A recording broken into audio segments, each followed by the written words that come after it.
US President Donald Trump says it may be a choice for Washington if it were to pick between controlling Greenland and maintaining the NATO alliance. Iran's Ayatollah Ali Khamenei accused protesters of pleasing U.S. President Donald Trump as demonstrations continued despite a nationwide internet and telephone blackout. A qualified majority of member states gave the green light on Friday to the trade deal with Mercosur. The vote ends more than 2 decades of difficult negotiations. US President Donald Trump said on Thursday that picking between controlling Greenland and maintaining the NATO alliance could be a potential choice for Washington.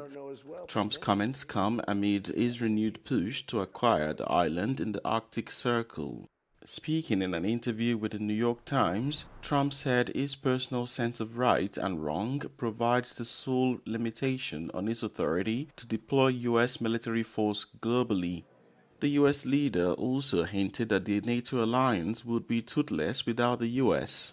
Both Denmark and Greenland's governments have rejected Trump's proposals to purchase or seize the island.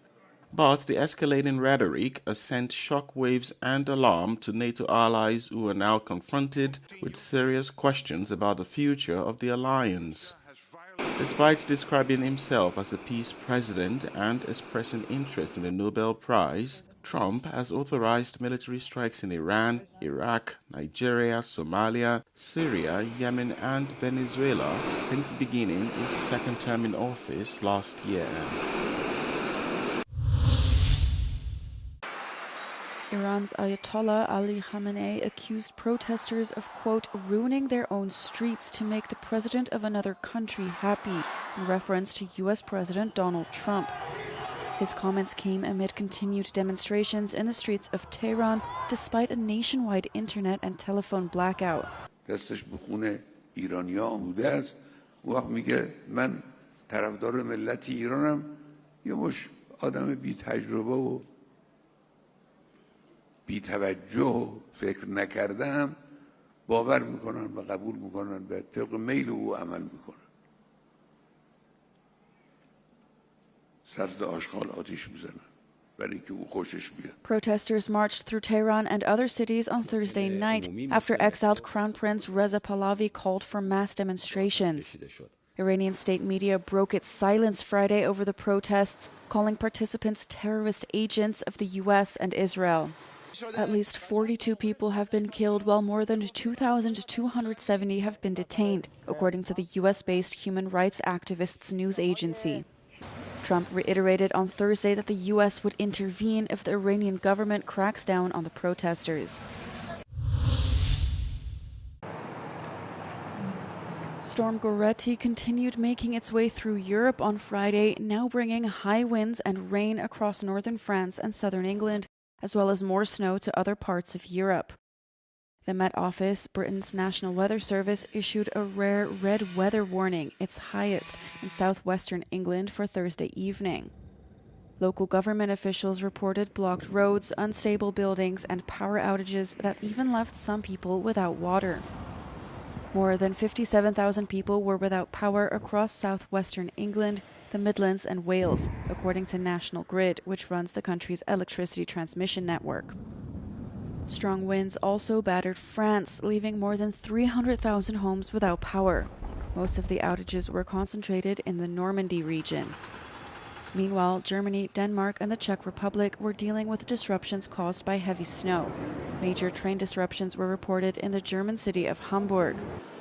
In Prague, snowfall caused minor traffic disruptions, including the cancellation of 2 flights at Prague airport. Russia has hit Ukraine's Lviv region with its advanced hypersonic Oreshnik intermediate-range ballistic missile, one of Russia's newest weapons. Коли атакують Львів, включається сирена, ми знаємо, що є якийсь час, поки там ракети чи дрони долетять до Львова. Цього разу все було максимально швидко, дуже потужні вибухи, і тільки вже після вибухів ми отримали інформацію, що це була балістика, 13 тисяч кілометрів за годину. The Kremlin said that the attack was a response to Ukraine's alleged attempt to strike Russian President Vladimir Putin's residence last month, a claim both the US and Ukraine have denied. A separate massive missile and drone attack overnight into Friday killed 4 people and injured 19 others in the capital Kyiv. A paramedic was among those killed as a result of a double-tap strike, Kyiv's mayor said. In total, Moscow launched 36 missiles and 242 drones of various types. Ukraine's Air Force and Ukrainian President Volodymyr Zelensky had warned the nation in advance regarding the threat of a Russian attack.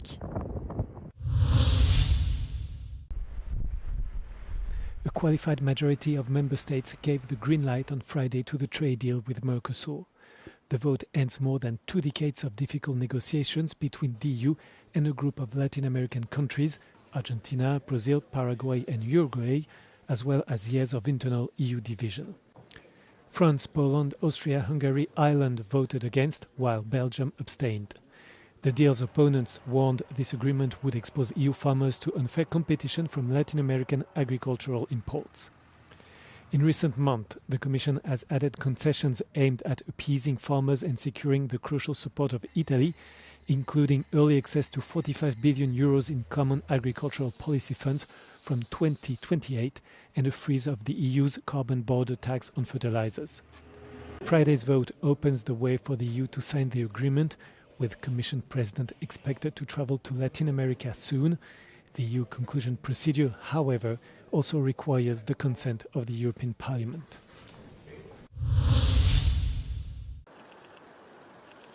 The European Commission President has pledged that the EU would provide maximum support for Syria's recovery and reconstruction. Ursula von der Leyen, together with European Council President Antonio Costa, told Syrian President Ahmed al-Shara on Friday.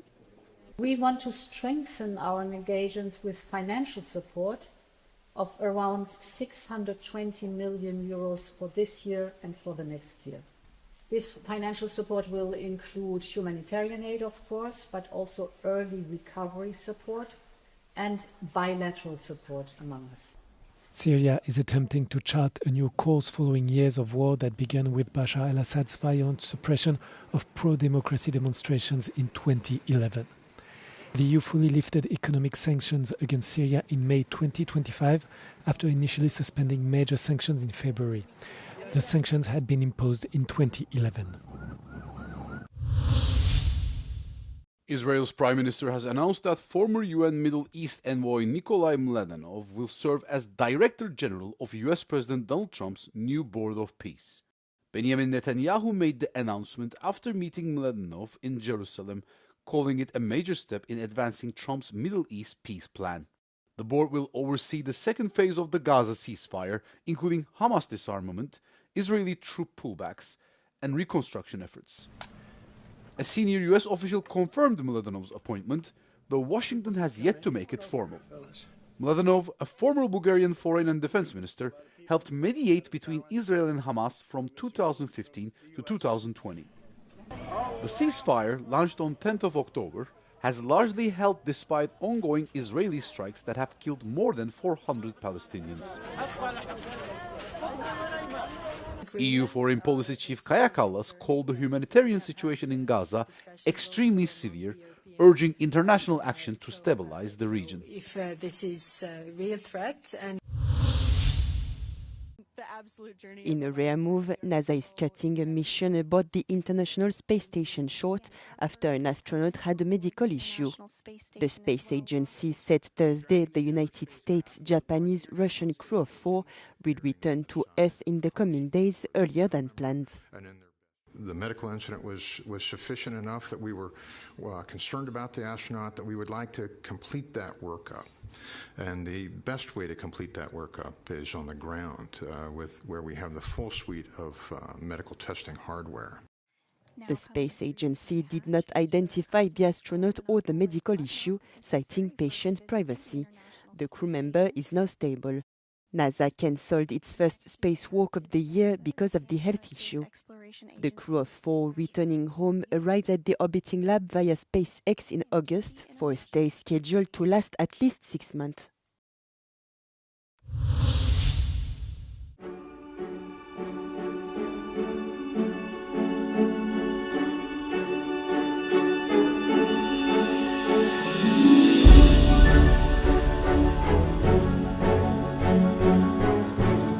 It's the brick, it's the tags, and it's the interactive minifigs. But altogether, what that unlocks is an opportunity for interactivity, new dimensions of responsiveness, opportunity for more social play and for more storytelling. Just tell this brick to start looking for a smart minifigure, and you'll see from the sound and the color when it detects it. So let's see what happens when they come to life. So you hear the door unlock, the engine start. As I move the car around, you'll see it respond. Maybe I'm going to crash it. Kids do that.